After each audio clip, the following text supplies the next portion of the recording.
Good afternoon and welcome to this edition of City Beat, brought to you by the Rapid City Journal and the City of Rapid City. I'm Nathan Thompson with the Journal, and today we're talking marijuana, believe it or not. So it's going to be a very interesting discussion. Today I have two guests with us.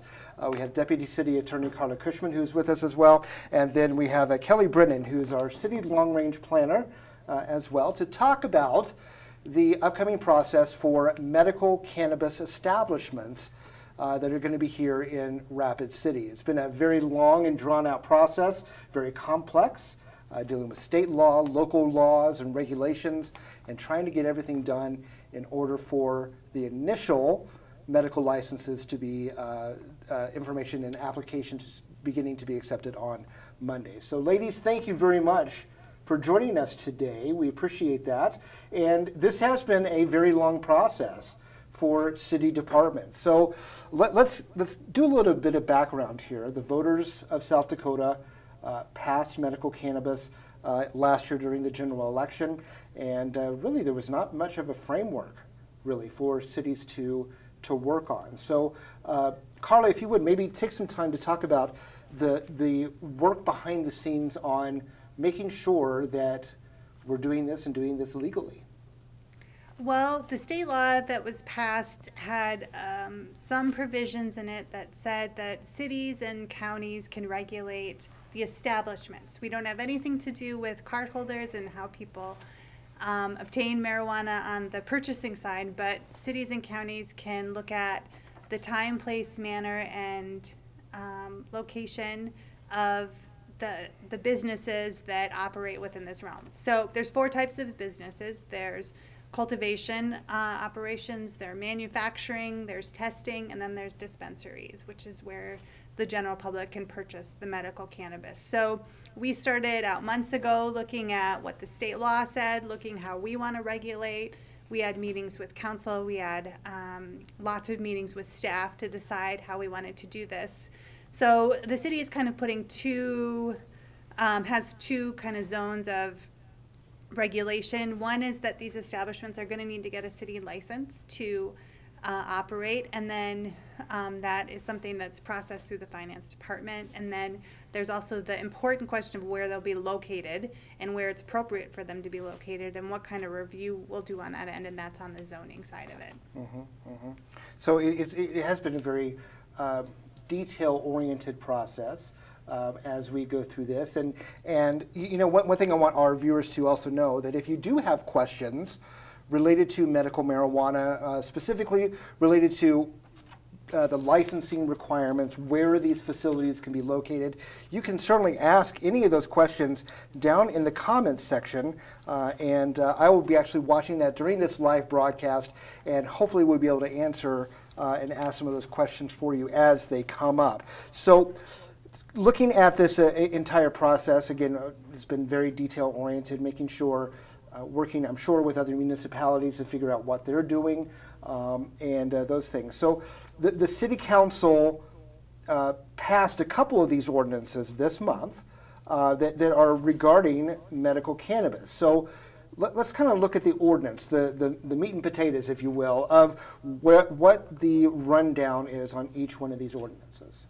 So the first one that has been passed and will be effective this weekend is the licensing ordinance. So that is how people will come in to apply to the city, and that will be available starting next week.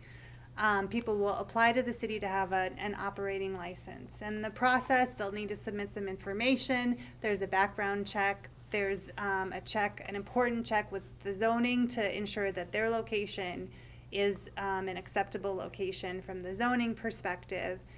And we'll go through that process, and then ultimately the applicants who make it through and get a provisional license from the city will go to the state to get their license too. So it's it's not an easy process. Well, we're trying to make it as easy as possible, but it's a multi-step process, and there's just a lot of looks that we're going to get at it and at the proposed establishment, and that the state will look at as well to decide if it's appropriate. Okay, very good. And starting next week, talking about some of the ordinances that were passed, and one that's still kind of in the works is the zoning. So where these facilities can be located. So that's kind of a work in progress right now. Is that correct, Kelly? Well, it needs to go to second reading at City Council on Monday night. Okay. So we're working right now on what we assume will be effective on these allowed and conditional use regulations, land use regulations that we've put forward, but nothing is official till that Monday night. So anything could change, I guess, but hopefully we're gonna push through smoothly. Yeah, and as you said, anything can change whenever we're looking at medical marijuana and how the process is working. But for a general breakdown, how many different zoned areas are there within the city? How many different zoning districts? Yeah. I'm gonna say approximately 18 total zoning districts. Okay. And so the dispensary, so we have different zoning rules for each of the different kinds of licenses. Mm-hmm. The dispensary, and I'm going to look at my notes so I don't. Sure. But is allowed in 7 of those zoning districts, okay, with restrictions on schools, parks, nearness to residential zoning districts, churches, and daycares. Okay, and just for everybody to know and to understand, we kind of have a chart here, and so if we want to break that down, I'm going to bring this up side by side here for everybody to see. So basically we have 1, 2, 3, what is it, 6 zoning districts that are available. So where are dispensaries going to be allowed? Where are all those? So maybe explain a little bit about what folks are seeing here. Okay, so the dispensaries will be able to be located in any of those zoning districts up on the top. That's our first. They will, however, be conditional use required, which is another process that the city goes through to take a closer look if they're within that 500 feet of the churches, parks, or residential districts. Mm-hmm. So it will be permitted a lot of the time, but some of the time it's going to be a conditional use required due to the nearness to those locations. Testing, all we did with testing is we're not regulating testing too much because it's going to be kind of behind closed doors was our thought process behind it. Yeah. So it's just permitted in 5, because shopping center 1 and 2 is actually 2 different districts, but it's actually just permitted. There's no conditional use needed for any testing facility. And then cultivating and manufacturing, we are always having it be a conditional use and only in heavy industrial and light industrial. We're always going to look at that a little closer. And what is the reason for looking at that a bit closer? So a conditional use permit enables city staff to route the documents to police, fire, the school district, public works, engineering, the attorney's office, solid waste, pretty much all the different departments for a closer look to make sure that that use is not going to affect the neighborhood in a negative way. Mm-hmm. So while yes, it's so here's a good example. If you have a medical dispensary coming in and it's within 500 feet of a church, but the church is, behind 6 other buildings, it's up on a hill, you can't really see it, is it going to be an adverse effect? So everyone kind of weighs in. We give a recommendation to the Planning Commission, and they ultimately make the decision if that conditional use permit should be issued. Okay, and one of the things as well that we're looking at is, again, the areas, general areas right now where dispensaries and cultivation sites and testing will be allowed. And there's a resource that your group has come up with that's available at rcgov.org, the city's website, that talks about and shows kind of a color-coded area where these facilities are going to be able to be. So let's break it down a little bit right now and talk about dispensary locations. And I'll bring this up full screen for our viewers online. So the first thing that we want to note on these is that this was a moment in time. Mm-hmm. This is a general guide for the general public to look at to see if the location that they're looking at is potentially, there's the availability of having a medical cannabis establishment. However, things change. And so one of the things that's also on the website is the application for a zoning letter of compliance. Mm-hmm. You can't apply for that city license the actual license through finance without this letter of compliance that says that the planning department has looked at your location and we're okay with it, or you will need to obtain a conditional use permit. But this is, you know, so as of 3 days ago, this is where it's permitted, which is green, where it would be a conditional use, which is yellow, and where it's not permitted, which is red. Okay, good, good. And so just for general reference here, we're looking at along Deadwood Avenue, basically north of Omaha, and then along the I-90 corridor, basically from Haines to the east, would be something that would be permitted. Along East North Street, limited areas of East North Street, until you get to about La Crosse. And then you have along Campbell Street, kind of towards the south of St. Pat, down to Catron Elkville Road. And then in the downtown area, there are some areas where that's going to be allowed too. And I've heard from some folks that might be a bit of a concern. So talk about some of the thought process, again, that goes into where these dispensaries can be located. Well, we just based it 100% on what the property is zoned. Okay. And we looked at it kind of like a pharmacy was our starting point. So Rapid City has between, I think, 17 or 18 pharmacies. And we looked at locations where those were allowed. And basically, because this is a medical cannabis license or establishment, it's in essence kind of like a retail pharmacy. So that was kind of our starting point, and we based our decisions on zoning off of that. We tried to put a lot of checkpoints in place to again ensure that there's no negative impact to a neighborhood, including downtown. Right. You know, they have to have a security plan, they have to have an odor plan, they have to have a waste plan. There's a lot of regulations that go into this. It's not just the land use. That's just the starting point.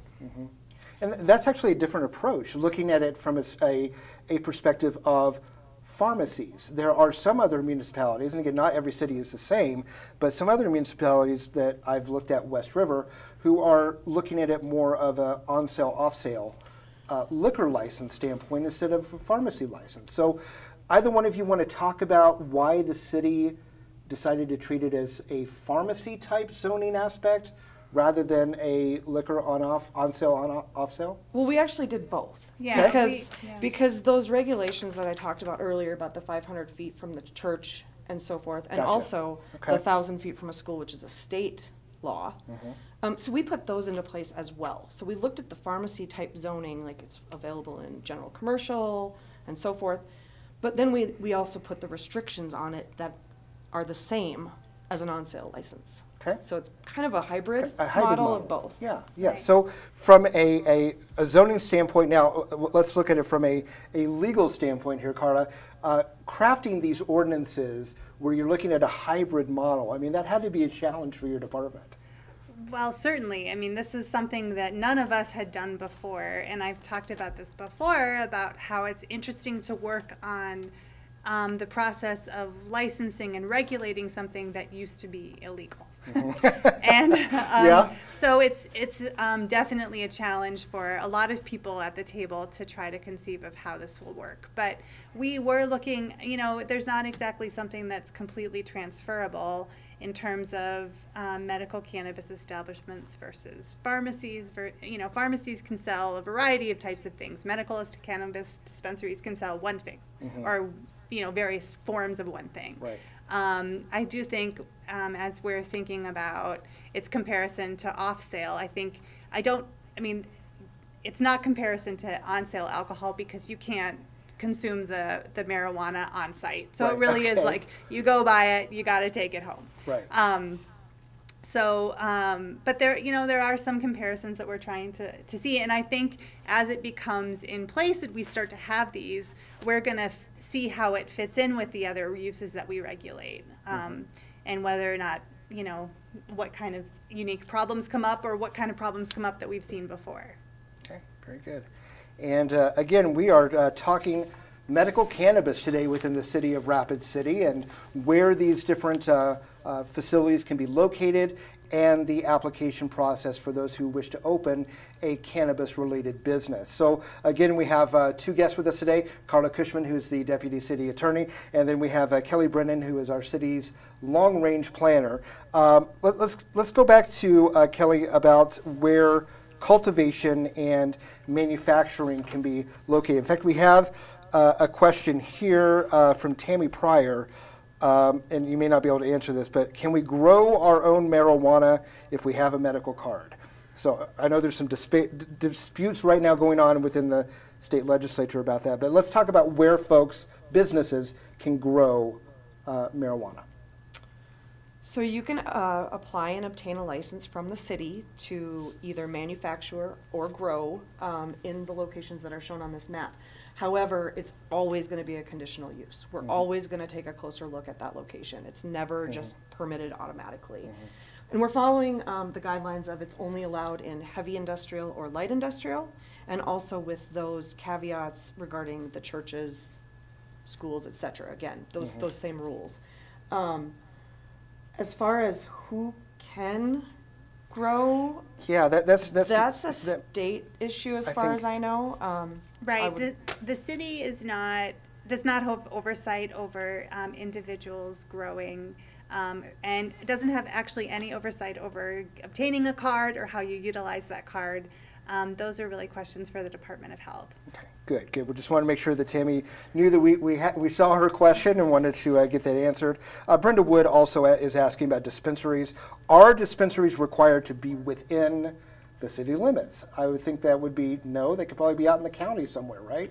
The county actually has its own ordinance where I think it limited dispensaries to 2 or 3. I think it was 3. Yep. So, I mean, and that's for the entire county. So, and I know that every city and county has the opportunity to regulate this. Or if they don't regulate it, then that will be probably allowed, in their jurisdiction. So where, probably in 10 or 15 years, you'll be able to drive across the state and see all sorts of, see these types of establishments in a variety of places. So we regulate what's in the city. So that's what we're talking about today. There you go. All right, and the other zoning aspect that the other medical marijuana business type is a testing facility. What is a testing facility, and where can they be located in Rapid City? Well, I'm going to let her answer what is a testing facility. What is a testing facility? All right. A testing facility really is one that does scientific tests that indicate the strength and the type of the medical cannabis. And there are a lot of rules from the Department of Health on how those tests have to occur and how they need to be reported and how the items need to be labeled. And so that's the role that the testing facility will play in the stream of commerce, I guess. Right. And Kelly, on this map, it's not showing basically as conditional use. It's showing all green here. So what set up the difference between conditional use on cultivating and dispensaries versus testing? I think just general neighborhood impact. A testing facility, we have multiple chemical testing facilities throughout the city, and you would never know that they were there. There's no invasive signage. There's no, it's just a different use altogether. And so when we looked at this one, we decided that conditional use wasn't necessary, that a testing facility was more of just like a scientific or laboratory setting, and so we zoned it accordingly for that. Okay, and so again, it's basically in the same general areas. I'm going to bring this up full screen for everybody to see, but for dispensaries, cultivating are basically the same areas. Looking at, again, up on Deadwood Avenue, north of Omaha, again, I-90 east of Haines, and then in the southeast quadrant or portion of the city, some areas there as well. So Monday's a big day for those who are looking to establish a medical marijuana business in Rapid City. So what do folks need to know come Monday?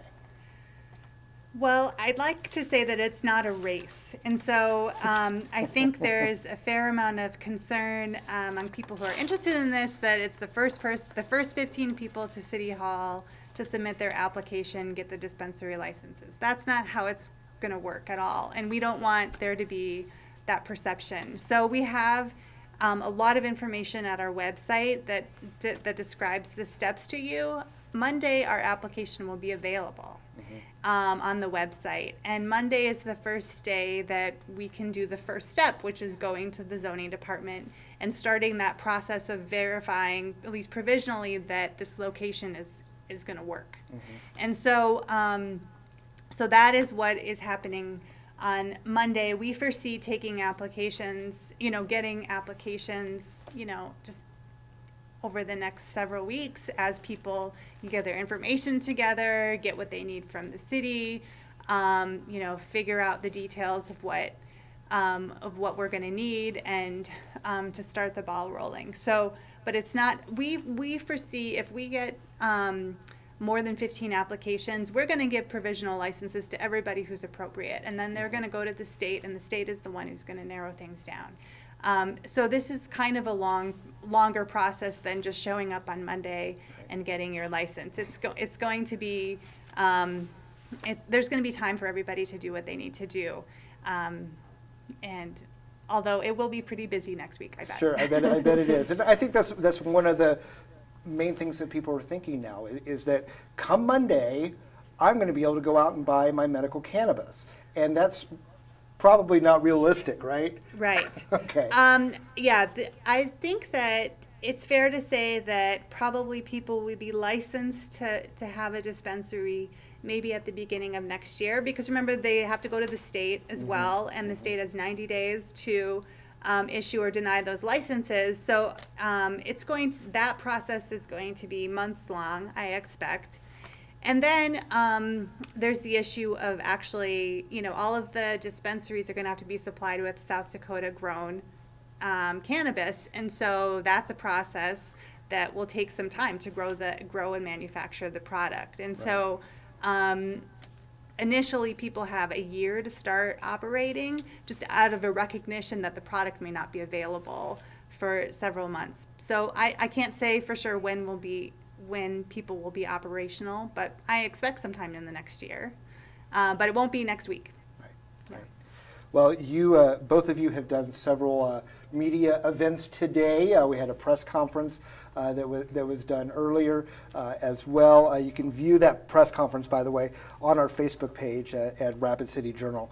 Those will also be uploaded to our website, rapidcityjournal.com, and our YouTube channel. But there was a lot of information that was shared by you two, as well as Vicki Fisher, who's over community development. And so there were some comments there and maybe some questions here that we would like to address. First of all, Angie Albonico, she commended the city. She says, great job on the cost rapid. So I think probably talking about the affordability really on the licensing fees themselves and the application fees. So who would like to talk about the pricing? How was the pricing established? There are some that are charging 100 times that, 150,000, for example, for a dispensary license. So let's talk about how the pricing for Rapid City was really established. Well, we really wanted it to be reflective of what the cost is to license these businesses, and so we have a two-step process for the first one. It's a $1,500 application fee, so everybody's going to need to submit that.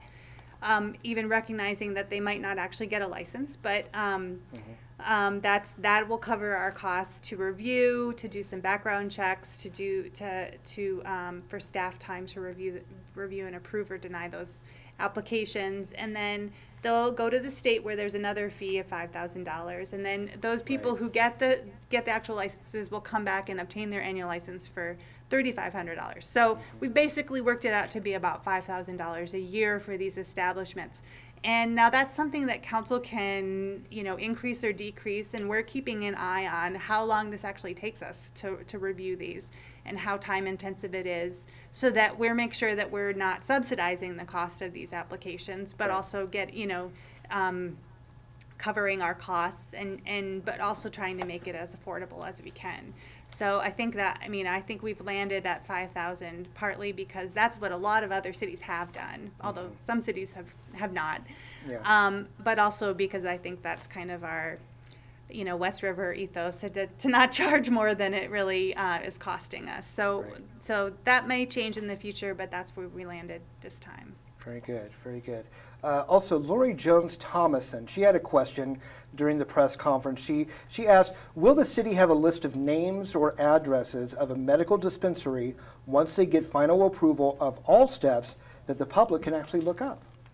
Yes, I believe so. On our city finance website, and finance just issues all of the licenses. There generally is a list of all of the application, or all of the alcohol licenses, security licenses, and I expect we'll put up dispensaries there too, just so that the public knows just where these are located. Right, right. So kind of yellow pages for your medical marijuana, right there on the city's website. That's nice to see. All right. A couple other questions that came up during the press conference. Emily Houston Johnston, she had a comment. She says, I'm impressed with how thoroughly this has been thought out to this point. Well done. But she did have a question. What about the banking issues? Any progress there? She's basically asking, how will dispensaries be able to take a payment? Well, that is kind of outside of our purview. Yeah. That is, my understanding is that banking for these establishments, because cannabis is still illegal under federal law, can be complicated, and although obviously places are figuring it out, so I don't have the answer to that question, but I think that is a live issue for these establishments. Right. That's not something that we're regulating at all. Right, right. Yeah, the city really doesn't regulate federal banking, right? Correct. So there we go, just making sure the licenses are there and the businesses are doing what they're supposed to do. Just a couple of this as well. We're going to kind of pat ourselves on the back here in West River. Jonathan Thompson, no relation, Jonathan Thompson says, kudos to all West River officials on handling this infinitely better than the mess they have going on in Sioux Falls. You all make us very proud, is what he said. So another little pat on the back there. So I guess that's good news from Jonathan. Again, no relation to me, I promise you. So let's kind of, again, talk about Monday, Okay. where people can get information about business licenses. What is there a checkpoint really, a checklist really that folks need to look at to say, okay, here's step one, and this is what I need to do before I even go in to submit my application? So we worked pretty hard to get all the information that was relevant onto the city's medical cannabis website.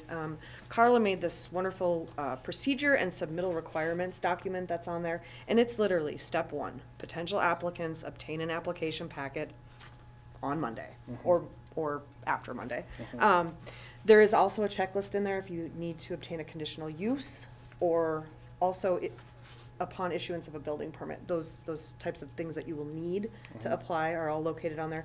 The medical cannabis maps are also on there. Some links to the state's websites. So it's really everything we've got to tell you on one location. And that's, if you go to rcgov.org, there's going to be a link right on the front page that'll take you to it. If you still have questions, if they are a licensing question, the finance phone number is on that website as well. And if it's a zoning question or a planning question, our phone number is on there as well. So we're hoping that most people can get all the information they need off the website initially, but obviously don't hesitate to contact us if you need more info. All right, so again, for those who are interested in looking at the possibility of opening up a medical cannabis business within the city of Rapid City, go to rcgov.org for the most up-to-date information.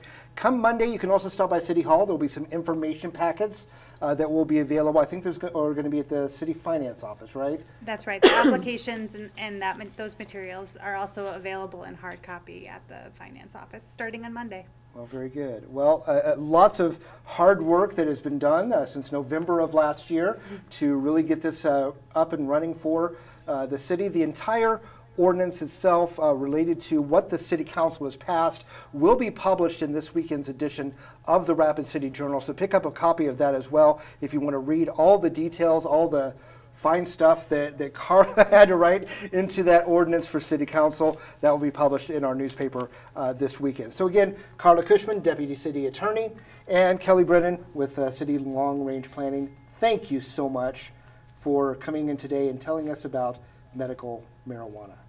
Thank you. You're welcome. You're welcome. And thank you for joining us for this edition of City Beat, brought to you by the Rapid City Journal and the City of Rapid City. I'm Nathan Thompson. We'll see you next time.